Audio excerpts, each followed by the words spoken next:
수연이 문제 미리 꼭 풀고 이 수업을 듣길 바래. 그리고 이제 앞으로 빠지지 말자. 수연이 나랑 약속했어. 아인슈타인은 1905년 역사적인 논문을 3편이나 썼다. 그 중에 하나가 따옴표가 돼 있지. 따옴표 돼 있으면 일단 무조건 긴장, 광전 효과. 광전 효과란 이라고 정의가 나왔네요. 그러면 우리가 알다시피 항상 첫 번째 문단에서는 뭐가 나왔지? 핵심어하고 그 개념을 대해서 설명해주고 있는 거지. 그래서 광전 효과란 뭐래? 금속판 표면에 빛을 쬐었을 때 전자가 튀어나오는 현상. 몰라도 상관없다고 그랬어. 이게 뭔지를 이해하지 않아도 상관없댔어. 요즘 문제의 경향은 왔다 갔다 하는 문제라고 얘기를 했어. 그래서 그렇게만 맞추면 된다라고. 수특 문제를 보면, 이번에 수능 문제를 보면 다 그런 식으로 되어 있어. 이 금속판에 도선을 연결하면 당연히 전류가 흐른다. 요거는 이제 알고 있는 내용이니까 빠르게. 이 자체는 놀랍지 않다. 빛의 속성을 연속하는 파동이라고 열긴 고전 역학에서도 파동은 에너지를 갖고 있었고, 빛의 속성을 연속하는 파동이라고 열긴 고전 역학에서도 파동은 에너지를 갖고 있었고, 에너지가 뭐라 그랬어? 전자 충분한 에너지를 가지고 되면 금속을 탈출할 수 있었고, 그 금속판에 전류가 흐른다. 이런 거지. 문제는 이란 말이 나왔네. 문제는 밑줄. 실험 결과에 있었는데, 그러면 고전 역학에서는 파동이라고 했다. 문제는 이라고 얘기했지. 그러면 그동안에 생각했던 고전 역학이 잘못된 거겠지. 그냥 흐름이. 그렇게 머릿속으로 판단을 빨리 해야 돼. 그래서 기억 고전 역학의 관점에서 얘가 진짜로 수능 문제에 나오면 얘가 크니까 얘를 뭐 이렇게 기억 이렇게 이런 식으로 잘 보이게 왔다 갔다 되게 잘 보이게끔 표시를 해주면 좋겠어. 고전 역학의 관점에서 본다면 더 센 빛을 쏘아주면 더 높은 에너지가 아까 전에 빛을 쏘아주는 파동이고 에너지가 전달할 것이므로 전자가 그만큼 잘 튀어야 한다. 그러나 이제 이게 진짜로 얘기해 준 게 이거지. 그러나 실제 실험 결과 밑줄 아무리 센 빛을 쏘여주더라도 파장의 긴 빛은 전자를 탈출시키지 못했다. 이 말이지. 그러면 고전 역학의 관점이 뭔가가 틀린 거지. 반대로 빛이 아무리 반대니까 아까 세더라도 탈출시키지 못했으니까 반대면 생각을 해야지. 빛이 약해도 내가 생각한 대로 얘기가 나오는구나 라고 보는 거야. 빛이 약해도 파장이 충분히 짧은 빛은 그 전자를 금속으로부터 떼어내 전류를 만들었다. 약해도 뭐가 충분히 짧은 빛은 파장이 충분히 짧은 빛. 전류를 만들었다. 일단 전자가 튀어나오기 시작하면 도선에 흐르는 전류의 세기는 쪼여준 빛의 세기에 비례했고, 도선에 튀어나오면 약해도 튀어나오면 전류가 흐르면 나왔다는 거지. 그렇게 됐을 때는 빛의 세기에 비례를 했는데, 그리고 금속을 탈출한 전자의 운동 에너지는 빛의 파장에 어떻게 됐어? 반비례하였다. 이 결과는 고전 역학의 사고는 전혀 설명할 수 없었다. 이 말은 기존의 고전 역학의 파동이라고 여겼다 그랬지. 위에 1문단에서. 그걸 내가 머릿속에 개념을 잡든지 아니면 고전 역학이 아까 줄쳤던 부분 있잖아. 고전 역학은 빛에 연속하는 파동이다 라고 했던 변화하고 생각을 해보면 전혀 설명할 수 없었다. 그러니까 즉 파동은 파장과는 무관하다. 이 말은 고전 역학이 빛을 파동으로 봤던 고전 역학이 어떻게 된 거야? 잘못 알고 있는 거지. 그치? 그러니까 빛은 파동이 아니다 이렇게 얘기해야 돼. 그래서 두 번째 단락의 핵심을 보면은 고전 역학으로는 설명하기 어려운 광전 효과가 되는 거야. 그러면 고전 역학은 뭐라고 얘기를 했지? 파동이라고 얘기했잖아. 그럼 빛이 파동이 아니다 를 누가 얘기했어? 아인슈타인이 논문을 통해서 광전 효과라는 말을 한 거야. 그러면 진짜로 이제 아인슈타인의 입장에서는 여기 3문단부터 시작이 되는 거지. 아인슈타인은 이 수수께끼를 풀기 위해 누구를 수용했어? 플랑크의 가설을 수용했대. 그럼 플랑크는 뭐라고 얘기를 했어? 광전 효과는 빛의 에너지가 진동수, 파장의 역수이다. 아까 파동이라 계속 파장이라는 개념이 나왔어. 진동수에 비례하는 최소 단위를 가진다는 플랑크의 가설을 수용하면 매우 쉽게 설명된다. 즉, 광전 효과는 빛의 에너지는 뭐다라고 하는 거야. 진동수에 비례하는 최소 단위, 즉 파장의 역수이다. 빛이 금속판에 부딪히면 빛의 에너지의 최소 단위가 입자처럼 금속판 속의 전자와 충돌해서 이 에너지가 전자를 금속판 뒤에 묶어두는 결합 에너지보다 높으면 전자가 금속판에서 튀어나오고 낮으면 꿈쩍도 안 한다. 이런 관점에서 보자면 이런 관점은 뭐야? 요 위의 관점을 이런 관점이라는 거지. 그러니까 빛의 세기는 빛의 에너지의 최소 단위가 되는 어떤, 자 여기 중요한 게 이거지. 알갱이들의 개수다. 알갱이가 아무리 많더라도, 즉 빛이 아무리 세더라도 알갱이의 에너지와는 상관이 없다. 이해 못해도 상관없어. 정의만 밑줄 쳐. 왔다 갔다 하면 돼.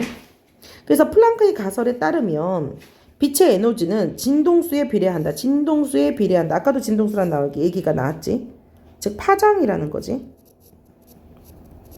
진동수가 어느 정도 높은 빛이 아니면, 즉 파장이, 여기 금을 나왔잖아. 파장이.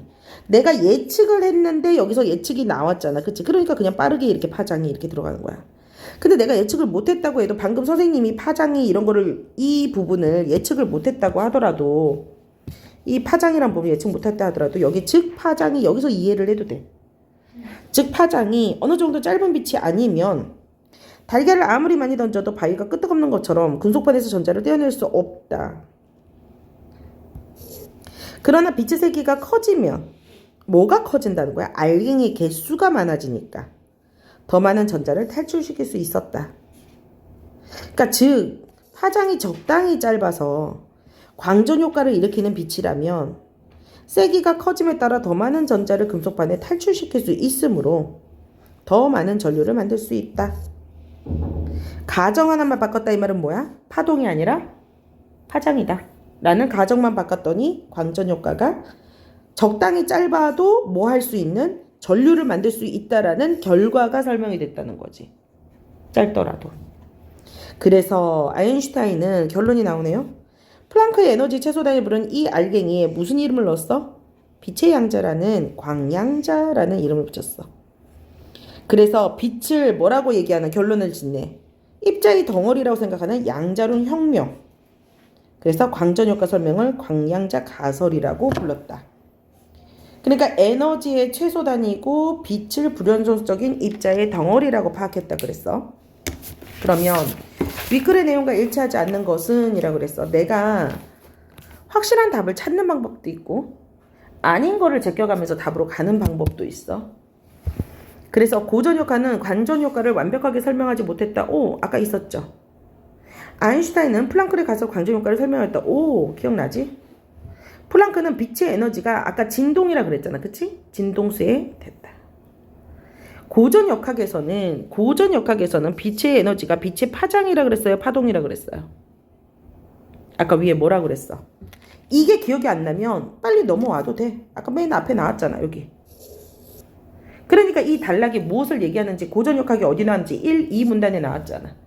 그러니까 확인해서 풀어도 되고 머릿속에 기억이 난다면 파장이 아니다 정도는 찾으면 되겠죠. 117번. 기억과 니은의 근본적인 차이점. 기억은 뭐라고 얘기하고 있어? 연속하는 고전 입장이지? 연속하는 뭐라 그랬어? 파동이라고 얘기했고. 니은은 뭐라고 그랬어? 불연속적인 입자에 뭐라 그랬지? 덩어리라고 말했지? 그러면 즉 빛을 무엇으로 받느냐 이 말이잖아. 그러니까 즉 빛이 파동이냐 입자냐, 이게 빛의 성질을 무엇으로 파악하느냐 이 말이 이런 말인 거지. 파장과 진동수의 관계는 아예 관계가 없으니까 두 개를 엮으면 안 돼. 빛이 에너지를 갖고 있다 없다 이런 소리를 한 적이 없잖아. 그치? 파장과 진동수는 관계가 아예 파장으로 보냐 진동수로 보느냐 이거였잖아. 두 개가 관계가 되면 두 개가 연결돼서 안 되는 거고. 자, 그리고 빛의 세기는 둘 다 똑같이 약해도 튀어나왔다라고 얘기했잖아. 근데 뭐는 설명 못한다? 고전역학은 설명할 수 없었다 그랬으니까 얘의 근본적인 속성을 물어보는 것이 달랐잖아. 그치? 그게 얘가 가지고 있는 성격을 얘기를 하고 있는 거야. 알겠니? 게다가 빛의 속성을, 이런 말도 나왔잖아. 1문단에서. 빛의 속성을 연속하는 파전한 고전역학에서도 라고 했고, 그럼 이 속성이 다르다 플랑크가 이렇게 본 거였잖아. 그치? 그럼 여기서도 빛의 속성, 즉 성질 같은 말이지. 빛을 무엇으로 받느냐? 위클을 바탕으로 보기를 이해했다라고 얘기를 했어. 그러면은 위클 반응으로 적절하지 않는 것은 이랬겠어. 자, A의 파장이 짧으면 짧을수록 B에서 튀어나오는 C의 숫자가 늘어난다고 그랬는데 아까 본문의 내용이 짧을수록 수가 늘어난 게 아니라 빛의 파장은 적당히라고 그랬어. 적당히 나오고 빛의 세기에 대해서 늘어난다 했잖아. 그러니까 파장하고는 상관이 없었던 거였던 거잖아. 그치? 파장이 적당히라고 본문에 나와 있어요. 자, 그럼 나머지 딱 보면 2번 같은 경우에는 광양자가 가진 에너지의 전자결합보다 높아야 C가 B에서 탈출할 수 있다라고 그랬는데 광양자가 가진 전자의 에너지 결합보다 높아야 이 전자가 충분히 높아야 C에서 나온다라고 아까 3문단에서 얘기를 했던 것 같아요. 그랬지? 1문제 3문단에서 광전자는 플랑크에서 금속 비피는 최소 단위가 전자 충돌하는데 결합 에너지보다 높으면 튀어나오고 낮으면 꿈쩍도 안 한다 이렇게 얘기를 했잖아요. 그러면 결합 에너지보다 높아야 탈출할 수 있다 3문단에서 나와 있던 내용으로 찾아볼 수가 있었어요. 자, 170. 그렇게 해서 문제 끝났네? 자, 첫 번째 질문 끝났어요. 두 번째 질문은 좀 재밌어. 본문이 되게 긴데, 얘가 이 두 번째 질문이 선생님이 얘기하고 있는 뭐하고 제일 많이 일치하고 있냐면은, 가장 최신의 시험 트렌드에 민감한 여자잖아요, 제가? 그래서 최신의 시험 트렌드에 민감한 지문이야. 왜? 지문이 되게 길어 보이지만, 뭐로 돼 있어? 가나로 돼 있지. 가나로 돼 있으면은 다 이해할 내 머리에 정보가 가나를 다 받을 수 있으면 가나를 다 읽고 문제를 풀어도 되는데, 이렇게 길게 나왔을 때는 아무래도 좀 벅차잖아? 그러니까 뭐만 읽고 문제를 제끼면 된다? 가만 읽고 문제를 제끼면 된다라고 말씀드렸어요. 그러니까 지문 딱 보는 순간에 가, 나로 나눠 있으면 가를 먼저 읽고 문제 제낄 거 조금 제끼고 나로 들어가면 돼. 자, 그럼 가를 보면 자, 첫 번째 단락은 항상 어떻게? 빠르게. 뭐 찾고? 핵심어. 그럼 핵심은 뭐야? 가상현실? 이게 핵심어인 거지. 그러면 가상현실은 이라고 했을 때 VR. 그런데 우리가 굉장히 신세대야, 니네들은. 사실 VR에 대한 기본 정보를 되게 많이 알고 있잖아. 그러니까 알고 있는 거 굳이 줄칠 필요가 없어. 빨리빨리 읽어버려. 근데 선생님 저는 VR 모르는데요? 그럼 열심히 보고 이번 일을 통해서 VR하고 얘는 가상현실과 증강현실은 좀 알았으면 좋겠어. 왜냐면 가장 최신 트렌드이고 시사성이 되게 높아. 아직 수능이 나오지 않았기 때문에. 얘도 좀 괜찮아. 지문의 소재가 괜찮아. 그래서 가상현실은 컴퓨터 그래픽 기술의 가상 영상을 3차원 공간에 실감나게 표현한 거지. 최근 VR은 뭐를 하고 있어? 현실을 맛볼 수 있게 해준다는 점에서 사실 요거는 그냥 줄을 치긴 했지만 이건 알고 있는 거라서 나는 줄은 안 쳤어요. 사람들에게 환영받고 있다. 천문 관측을 통해서 상상해본 것을 가상현실로 만든다면 체험을 해볼 수 있다. 똑같은 얘기잖아. 그치? 그리고 문화유산의 보존 때문에 사람의 접근을 차단해내는 장소를 가상현실로 완벽하게 하고 또 공개할 수도 있다. 하지만 자 이건 빠르게 읽고 여기서는 그냥 핵심은 그냥 가상현실과 가상현실이 무엇인지에 대한 개념에 대한 얘기인 거지. 그치? 자, 하지만 이제 문제는 뭐야? 문제는 가상현실의 기술이 넘어야 할 이제 문제는 뭐야? 난관인 거야. 자, 그럼 첫 번째 어려움은 넘버링 붙여야 되겠지? 첫 번째 어려움은 무엇을 얘기한다는 거? 가상현실 사용자의 움직임을 영상으로 구현하는 과정에서 발생하는데 가상현실 사용자들에게 몰입감을 제공하기 위해 적용되는 기술 중에 하나는 사용자가 머리에 착용한 HMD. 우리 이거 머리에 쓰고 이제 보잖아. 그치? 그런데 뭐 때문에? 소프트웨어 처리 속도 등의 이유로 머리의 움직임을 반영할 때 뭐가 나타나니? 시간 차이가 발생하게 되는 거지. 그러니까 시간 차이가 발생하게 되니까 무슨 시연이? 지연 시간이 만들어지고 아직 전달하는데 그치? 그래서 몰입을 방해해야 되는 거. 그러니까 내가 움직이는 대로 앞에 있는 모습도 확확 움직이면은 진짜 내가 보는 거 같고 그 자리에 서 있는 것 같은데 나는 이렇게 확 봤는데 조금 이렇게 늦게 간다면 우리 시각하고 이게 이거는 그냥 스크린이지 내가 진짜로 여기 있는 현실이 아니야 라고 생각할 수 있겠지. 그러니까 요거까지 그렇게 어렵지 않은 것 같아 내용이. 그지? 그래서 몰입도를 근데 여기서는 뭐냐면 시간 차이, 몰입도, 지연 시간 이런 말들만 보면 되겠어. 또한 플러스 이 과정에서 커지는 뭐 때문에? 계산 복잡도도 두 번째. 그치? 2번이라고 안 썼는데 첫 번째라고 얘가 두 번째인 거야. 계산 복합도로 인해 문제가 발생한다. 가상현실을 즐겨본 사람은 종종 화면이 멈칫하나 렉 걸렸다 이렇게 얘기를 하잖아. 그치? 깨지는 거 우리가 알고 있는 걸 빠르게 읽으면 돼. 3차원 컴퓨터 그래픽을 활용하여 대상을 표현하는 데 있어서 실체감을 강조하기 위해 이렇게 여러 가지를 하는데, 자, 여러 가지 조절하고, 자, 조명을 고려해서 음영 등을 적절히 표현하고, 여러 가지 효과를 가하는 작업을 뭐라고 그런다? 렌더링. 렌더링은 뭐를 한다라고? 조명을 고려해서 음영을 적절하게 표현하고. 제가 요즘 최근에 어떤 게임을 했을 때 정말 깜짝 놀랐던 게 내 캐릭터가 걸어가는데 그 캐릭터가 모래벌판 같은 데를 이렇게 걸어갔었어요. 바다가 있고 모래벌판. 근데 햇빛이 비쳤거든? 근데 내가 모래벌판에 이렇게 자국이 이렇게 눌리잖아. 모래를 걸어가면. 그거를 발 밑에 발자국을 표현을 했더라고. 그러니까 정말 이 캐릭터가 막 진짜 살아 숨 쉬는 것 같은 그런 기분이 느끼는 게 이런 음영 같은 거겠죠. 실제 같잖아. 공중에 뻥 떠 있는 것 같지가 않고. 소리도 뭐 함께 하고 있는데. 어쨌든 그거를 위해서는 막대한 계산을 하겠지. 그런데 그 계산을 처리할 때는 화면이 멈칫하고 그래픽이 깨져 보일 수도 있는 거지. 자, 가상현실 기술이 넘어야 될 또 하나의 난관은 가상현실 체험자가 아까 모자를 쓴다 그랬었잖아. 그치? HMD를 사용함으로 생기는 자 생리적 반응. 즉 뭐가 일어나는 거야? 멀미가 일어난다. 세 번째 반응.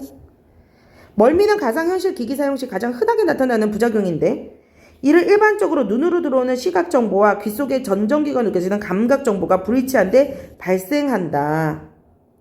감각 정보가 불일치할 때 시각과 감각이. 전정기관은 그러니까 이게 귀에서 나오는 그 기관이야. 평형 감각이야. 그런데 이석 구분 가로치고 이석 회전을 가는 반고리관으로 나뉘어지는데 외부 세각을 인지하는 역할을 한대. 이석은 평소에 중력으로 감각세포를 누르고 있으며 머리나 머리를 돌리면 이석의 위치가 변하면서 전달돼서 몸의 위치를 판단하게 되는데, 그치? 그래서 어쨌든 이 이석과 이런 기능이 평형을 유지한다라는 거 아니야. 또한 반고리 안에는 또 림프라는 것도 있어. 그래서 몸의 회전에 따라 움직이고 뇌에 전달하지. 그런데 여기에서 뭐가 일어난다고? 멀미가 일어난다고. 그게 문제점이라는 거지. 그런데 결론적으로 돼 있지만 얘 연결이 계속 나고 있는 거야. 아까 위에 있는 문단이.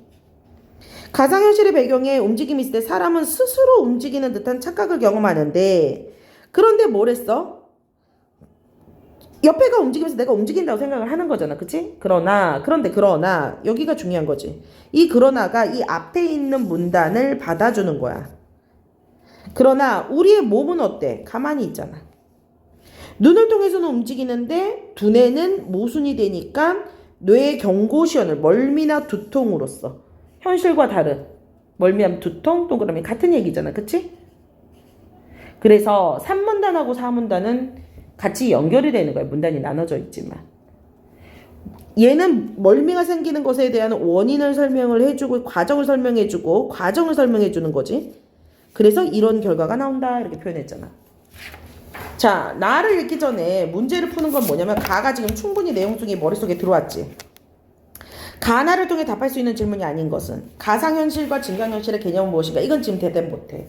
증강현실이 지금 여기를 딱 읽으면서 나는 증강현실에 대한 얘기구나 라는 개념만 일단 아는 거지. 아직은 몰라. 증강현실에서 정확한 아니면 나 이거 빨리 성질 급해 빨리 보고 싶어 그랬을 때 우리 항상 첫 번째 단락에 뭐가 나왔어? 개념이 나왔지. 그러면 내가 감각적으로 처음에 증강현실이란 뭐다 이렇게 한 줄만 읽어봐도 되긴데. 그럼 개념이 나왔지. 증강현실이란 이런 거다라고 나왔지. 다시 말해 그러니까 또 개념을 다시 한번 설명하는 거잖아. 그러니까 나를 끝까지 안 읽더라도 개념이 맨 앞부분에 있다는 걸 우리가 미리 알고 있으니까 구조를 미리 알고 있으니까 솔직히 이런 질문 나오면 가상현실과 증강현실의 개념은 무엇인가? 이건 맞는 말이네. 얘는 진짜 1초 만에 빨리 풀 수가 있지. 자, 그러면 증강현실은 일단 지금 못 풀어. 증강현실 못 풀어. 그치? 가상현실을 통한 경험의 구체적인 예는 어떤 것들이 있는가? 아까 전에 위에 예에서 우리가 우주를 간다는 첫 번째 단락에서 나왔잖아. 그치? 문화유산이고 어쩌고저쩌고 이런 얘기도 나왔잖아. 그치? 그러면 다시 또 이제 5번으로 와서 그럼 얘는 맞고 가상현실에서 커지는 계산 복잡도가 있다는 얘기는 있었지. 근데 머릿속에 지금 기억이 잘 남지. 해결하는 과정은 어떻게 진행되는가는 전혀 없지. 지금 방금 가만 읽어도. 그럼 여기서 이렇게만 읽어도 답이 몇 번이야? 5번. 증강현실 안 읽어도 되고 또 2, 3번 안 읽어도 되니까 시간의 절약이 있는 거지. 빠르고 정확하게 푸는 거기 때문에 가를 읽고 문제를 풀어서 이렇게 시간을 줄여도 된다고. 무슨 말인지 알겠어? 가 하나 나오면 무조건 이렇게 읽어서 시간을 줄여. 가 보고 문제에서 제끼 거 제끼고 그 다음에 나를 이따가 보자. 이렇게 운 좋게 시간을 줄일 수도 있다고. 그러면 180번을 보면 가와 나를 바탕으로 이랬으니까 여기 뭔가 그림 같은 게 나왔네. 딱 봐서 그림을 파악할 수 있으면 좋긴 좋은데 내가 가상현실과 증강현실 아까 첫 번째 위에 있는 문제 풀면서 증강현실에 대한 어떤 증강현실이구나 나가 이런 느낌은 받았잖아. 그러면은 사실은 여기 보고 사진을 보고 얘가 첫 번째는 현실인 거고 B가 가상현실이고 가고 나가 여기 무슨 이모티콘이 있는 거 보니까 증강현실이야. 그런데 내가 이거를 기본 배경 지식을 알면은 이걸 풀 수 있는데 솔직히 내가 이걸 몰라. 그러면은 일단 180번 넘기면 돼. 넘기고 이제 몇 번으로 가? 렌더링 아까 나왔지. 렌더링이라는 말이 나왔고 A의 원인으로 근데 A가 어디 있는가를 딱 봤더니 우리가 봤던데 A가 없었잖아. 아까 기억만 있었고 그치? 그럼 얘도 넘겨도 돼. 넘겨. 182번을 풀면 기울과 니은을 이용한 내용으로 자, 기울과 니은은 어디 있었던 거지? 아까 가상현실에서 할 수 있었던 거지 그치? 가장 적절한 것은 이라고 말했어. 중력이 없는 곳에서 기울은 정상적으로 움직이지 않아. 방금 기억이 남았지. 이거 나까지 읽었으면은 기울과 니은은 까먹었어. 근데 방금 아까 뭐라고 그랬어? 중력이 있어야 기울이 평형을 일으킨다라고 말을 했지. 그러면 중력이 없는 곳에서 기억은 몸의 평형을 유지하기 어렵고 우리가 우주 공간에 있는 이거 당연히 맞는 말이잖아. 아까 위에 뭐라고 그랬어? 가 읽었을 때 방금 가 밑에서 맨 밑에서 읽었던 거잖아. 그치? 맨 밑에서 뭐라고 얘기를 했어? 여기. 아까 이석 기억에 대한 것은 그랬잖아. 그치? 이석은 이게 나까지 읽었으니까 까먹은 거야. 이석은 평소에 중력으로 감각세포를 누르고 있으며 이석의 위치가 변기고 이때 감각세포를 몸에 직접 판단한다고 방금 읽었잖아. 가를 읽었으면. 요거 미리 풀어서 틀렸던 친구는 나를 읽으면서 까먹어서 그래. 아니면 기억의 앞줄이나 그 줄을 읽으면 돼. 평형, 정전기관은 평형을 반사한다 이렇게 얘기를 했었잖아. 그리고 밑에 바로 중력이란 말이 나왔잖아. 그럼 맞는 말이니까 가장 적절한 것은 근데 1번에서 바로 맞는 말이 나와버렸잖니. 그치? 나머지는 기억, 니은 확인해보면 돼. 적절한 거 찾는 거니까 맞는 말이야. 자, 그러면 나를 다시 한번 읽어보자. 증강현실은 현실 세계의 가상의 체험을 결합한다라고 그랬지. 다시 말해서 실제 현상의 사람 삶을 픽토그램의 정보를 합성하여 라고 그랬어. 그럼 아까 그림에서도 좀 약간 알 수 있는데 근데 모른다 하더라도 증강현실의 개념은 오늘 이후로는 요 개념은 머릿속에 좀 넣었으면 좋겠어. 일문단의 개념은. 그러니까 뭐냐면 현실 세계 가상체험을 픽터들의 정보를 또 집어넣는 거야. 그래서 어떻게 해주냐면은 원래의 환경에 존재하는 것처럼 보이도록. 그러니까 모든 환경을 컴퓨터로 다 만들었어. 다른 가상현실은. 그러니까 왠지 컴퓨터에 그 딱딱한 느낌이 있어. 근데 달리 증강현실은 현실 세계를 바탕으로 상호작용이 된 여러분 로드뷰, 거리뷰 있죠? 그렇게 생각하시면 돼요. 거기다가 우리가 막 걸어갈 수 있는 3D로 만들었다 이렇게 생각하면 돼. 그래서 거기서 사용자 위치한 환경을 인식함과 동시에 실제 영상에 표현된 가상의 정보 그러니까 이런 그림에다가 나 이렇게 또는 화살표를 누르세요 이런 식으로 표시를 해서 화살표를 누르면 이곳은 뭔입니다 이런 설명이 막 뜨기도 하고 화살표 다시 누르면 이 설명이 쏙 들어가는 거 이게 증강현실인 거야. 무슨 말인지 알겠니? 증강현실은 그래서 현실 세계와 가상의 그래픽을 접목해서 보여주기 때문에 이랬잖아. 그래서 모든 것들이 어때? 정확한 자리에 위치해야 돼. 증강현실은. 그러나 증강현실이 제작하는 과정에서 자 오차가 발생하는데 자 이게 무슨 오차? 실행오차라고 한다. 그러면 뭔가 실행오차라고 한다 그러면 그 다음에 또 무슨 오차가 있다 뭐 이런 느낌이 좀 오잖아. 그치? 우리 이러면 항상 뭐 하라 했어? 넘버링 붙이라고 그랬잖아. 나중에 잘 찾을 수 있게. 그럼 실행오차 1번이라고 썼는데 근데 실행오차에는 또 나오네? 그러니까 내가 처음에 예측은 실행오차하고 무슨 오차가 나올 줄 알았는데 실행오차에는 그래서 실행오차 안에 있는 걸 나오네. 그러면 여기서 다시 정적오차 여기서 다시 이렇게 번호 붙여도 돼. 아 실행오차만 지금 얘기하고 있구나. 그리고 여기다 네모치면 되지. 그럼 실행오차에는 무슨 오차? 정적오차, 렌더링오차, 그리고 동적오차. 그러면 문제는 이제 뭐가 나오겠어? 정적오차는 뭐다? 이게 나오겠지. 그걸 파악하면 되겠지. 정적 오차는 뭐라 그래? 실제 환경과 가상 환경이 정립될 때 발생되는 오차로 뭐라니? 실제와 가상의 좌표가 일치하지 않는 오차. 그러니까 정적 오차는 시선과 위치를 정확하게 측정하는 거. 이게 중요하다는 거. 자, 두 번째, 렌더링 오차. 아까 앞에서도 살짝 렌더링 기술이 뭔지에 대해서 얘기가 나왔지. 그거 가지고 또 한번 들어가네. 그러면 렌더링 과정 발생하는데 그림은 실제 책상과 전화기에 있는 사무실의 컴퓨터 그래프로 만든 예시네. 의자와 램프를 합성한 증강현실의 예인데 봐봐 예시 나왔잖아. 그지? 예시네? 그런데 예이다 이렇게 나왔잖아. 원래는 예를 들어 이렇게 해야 하는데 그럼 너무나도 이해하기가 좋으니까 문장을 예시를 뒤로 뺀 거야. 그래서 여기는 전화기에는 뭐가 있어? 그림자가 있어서 여기 이런 말이 나왔지. 그래서 책상에 놓인 것을 쉽게 알 수 있으나 램프는 공중에 떠 있는 상태인지 책상 위에 붙어 있는 상태인지 정확하게 알 수 없어서 이런 오차. 그러니까 램프는 떠 있는지 알 수가 없어서 그림자가 있어서 알 수 있었지만 알 수 없는 이런 오차를 줄이기 위해서는 가상의 물체를 렌더링을 하는 기술이 필요하다. 그림자 잘 써놓는 거잖아. 자, 3번 동적 오차는 실제 환경을 보는 사용자의 위치와 시선이 변함에 따라 가상현실을 이것도 지연되는 오차랑 좀 비슷하겠네. 영상을 실제하는 거랬잖아. 맞네. 지연영상 아까 전에 그 얘기 나왔잖아. 지연현상 그치? 똑같은 말 하니까 빠르게 읽겠지? 사용자가 원하는 시선을 응시하다가 바뀔 때 환경도 바뀌어야 되는데 이때 오차가 발생하는 거. 그래서 이때는 뭐를 할 수 있어? 얘는 해결법이 나왔네. 센서의 민감도를 높이거나 영상 접함을 개선됨으로써 해결할 수 있다라는 해결법도 나왔지. 마지막 문장에.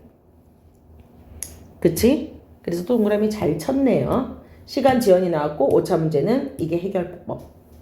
자, 그러면 이제 나머지 문제를 풀어보면 되겠다. 180번으로 오면 되겠잖아? A의 주변 시설의 정보를 그래프로 합성해서 확인하게 되면 C와 같은 증강현실이 된다. 오, 맞는 말, 완전. B보다 C에서 사용자는 향상된 현실감을 느낄 수 있다. 실제 사진을 사용하니까 당연하죠? B를 경험할 때 겪는 두통 온다 그랬지? 뇌가 모순된 정보를 처리하는 발생에서 나온다 그랬지? 중력의 차이로 아까 본문에 나왔잖아. 그치? C에서 동적 오차를 방지하기 위해서는 시간 지연 문제를 해결하는 것이 필요하다. 본문의 내용 방금 읽은 것에서 나왔잖아. 그치? C와 달리 B에서는 가상 객체들을 실제 원하는 창고에 정교하게 배치한 거는 가였어요? 나였어요? 나였잖아. 방금 읽었을 때. 가 하나를 분리해서 읽으니까 내용이 훨씬 더 잘 들어오지. 처음에 읽었을 때 모든 정보를 한꺼번에 보는 것보다 훨씬 잘 나오잖아. 마지막에 나에서 나왔었어. 그래서 답은 5번이 되겠어요. 자, 렌더링은 뭐예요? 그냥 무조건 나왔죠? 렌더링은 뭐였었지? 그림자를 표현하지 않았기 때문이다. 그래서 5번이 되겠어요. 자, 3번 지문인데 여기서 일단 한번 먼저 좀 끊을게. 주은이가 힘들어해서 3주 전에 한번 끊어 놓을게요.